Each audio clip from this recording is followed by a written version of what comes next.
வணங்கு மன்னவரே மதிதூத மாணவரே வேதியர் தொழரே விஷ்ணுவே விபீஷ்ணரே காரிய பொற்பொடியார் கண்மூன்றும் உடையவரே அக்னியான் நின்றே அரசே பெரியவரே சந்ததியே சாரதியே சப்தாளுக்கும் மந்திரியே சப்தரிஷி தேவதையும் காயத்ரி தேவதையும் சாவித்ரி தேவதையும் அந்த கையா வந்து ஆதரவாக நிற்பாளே.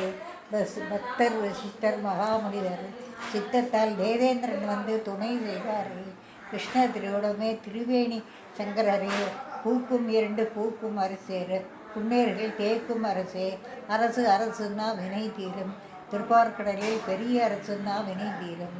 எங்கும் முதலாய் முளைப்பீர் ஈரேழு ரோகும் தன்னேளாகத் தழுவீர் பக்தியிலும் 2 பழிப்பீர் அடி அச்சுதர் பேர் விஷ்ணு பக்கம் பாண்டவா சித்தும் தேவதைகள் நடுவில் நாராயணன் கொழுந்து கோவிந்தன் பூ புருஷோத்தமன் காய் கமலநாதன் பழம்பத்மநாபன் இலை ஈஸ்வரன் சரகு சாம்பமூர்த்தி உச்சி உலகழ்ந்த பெருமாள் தண்டிருந்த அமரையும் தழுந்த மரத்திலேயே தண்டில்லாதிருந்து விளையாடி நிற்கிறத்தே கங்கை கரைக்கே ஞானதுரைக்கே அந்த அம்மாள் இறங்கும்போது மானிடர்கள் சாயும்போது சிந்தையும் கலங்கும்போது ஜீவனும் போகும்போது யாருக்கும் தெரியாத அரசருடைய சோத்திரத்தை காணும் கற்று இன்னும் மூவருக்கும் கற்றுக் கொடுத்தால் எளிதாக வைகுண்டம் செல்லாது.